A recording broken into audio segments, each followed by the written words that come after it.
முறைகேடு மற்றும் லஞ்ச புகார்களின் பின்னணியில் சிபிஐ இயக்குநர் பொறுப்பிலிருந்து அலோக் வர்மா நீக்கப்பட்டுள்ளதாக தகவல் வெளியாகியுள்ளது.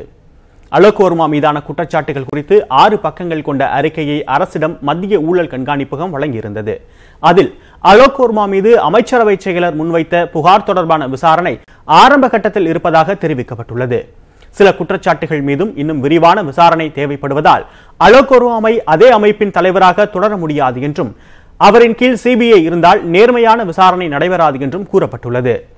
பீகார் முன்னாள் முதலமைச்சர் லாலு பிரசாத் தொடர்புடைய கால்நடை தீவன ஊழல் வழக்கு உள்ளிட்ட முக்கிய வழக்குகளின் விசாரணையை தடுக்க அலோக் வர்மா முயற்சித்ததாக சிறப்பு இயக்குநர் ராகேஷ் அஸ்தானா மத்திய ஊழல் தடுப்பு ஆணையருக்கு ஏற்கனவே கடிதம் எழுதியிருந்தார். அப்போது அந்த கடிதம் பரபரப்பாக பேசப்பட்டது. பின்னர் டெல்லியைச் சேர்ந்த இறைச்சி ஏற்றுமதியாளரான மொயின் குரோஷ் மீதான மோசடி வழக்கு மூடி மறைப்பதற்காக 2 கோடி லஞ்சம் பெற்றதாகவும் அலோக் வர்மா புகார் கூறப்பட்டிருந்தது.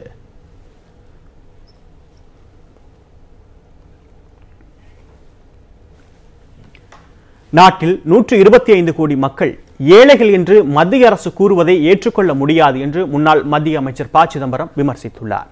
கல்வி மற்றும் அரசு வேலைவாய்ப்பில் உயர்சாதி ஏழைகளுக்கு 10% இடஒதுக்கீடு வழங்கும் மசோதா நாடாளுமன்றத்தின் 2 அவைகளிலும் நிறைவேற்றப்பட்டுள்ளது.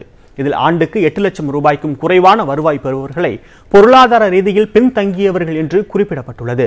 இதற்கு பல்வேறு கட்சிகளும் எதிர்ப்பு தெரிவித்துள்ளன. இது தொடர்பாக ட்விட்டரில் பதிவிட்டுள்ள முன்னாள் மத்திய அமைச்சர் ப. சிதம்பரம், பாஜக அரசின் கூற்றுப்படி மக்கள் தொகையில் 95% பேர், அதாவது 125 கோடி பேர் ஏழைகள் என்று குறிப்பிட்டுள்ளார். மாதம் 60,000 ரூபாய் சம்பளம் வாங்குபவரும் ஏழை, 6,000 ரூபாய் வருமானம் பெறுபவரும் ஏழை என்று கூறுவது எப்படி இருக்கிறது என்றும் அவர் கேள்வி எழுப்பியுள்ளார். ஏழையிலும் ஏழைக்கு ஒதுக்கீடு என்றால் ஏற்றுக்கொள்ளலாம், ஆனால் அனைவருமே ஏழைகள் என்றால் அதனை ஏற்றுக்கொள்ள முடியாது என்று முன்னாள் அமைச்சர் சிதம்பரம் விமர்சித்துள்ளார்.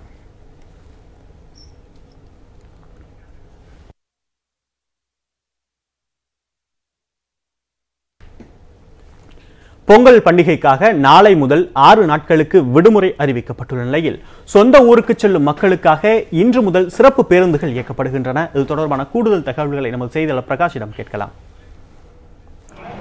பிரகாஷ், 6 நாள் விடுமுறை, சென்னையிலிருந்து சொந்த ஊருக்கு மக்கள் படையெடுக்க தொடங்கிவிட்டார்கள். என்னென்ன வசதிகள்லாம் உங்களுக்கு செஞ்சு கொடுக்கப்பட்டிருக்கு?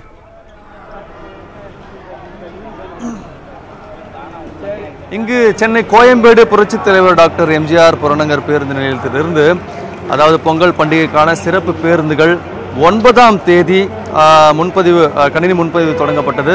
26 முன்பதிவு மையங்கள் இங்கே அமைக்கப்பட்டிருக்கின்றன. அதே போன்று சென்னை தலைநகரை பொறுத்தளவில் மாதவரம், பூந்தமல்லி, KK நகர், தாம்பரம் ரயில் நிலையம், தாம்பரம் சானிட்டோரியம் என்று 5 இடங்களில் இருந்து புறநகர் சிறப்பு பேருந்துகள் இயக்கப்படுகின்றன. மொத்தமாக 24,708 பேருந்துகள் இயக்கப்படுகின்றன.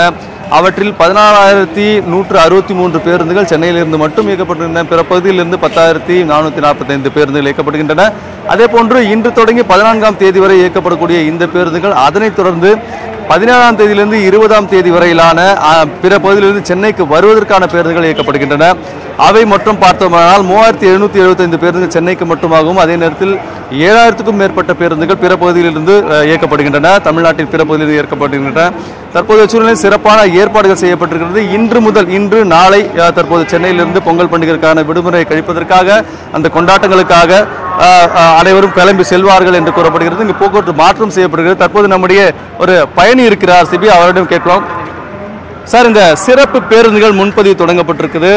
இந்த பேருந்துகள் இயக்கம் எப்படி இருக்குது? இந்த மாற்று வழி பாதையெல்லாம் செய்யப்பட்டிருக்காங்க, அதை பற்றி சொல்லுங்க. ரொம்ப சிறப்பாக போயிட்டு இருக்கு.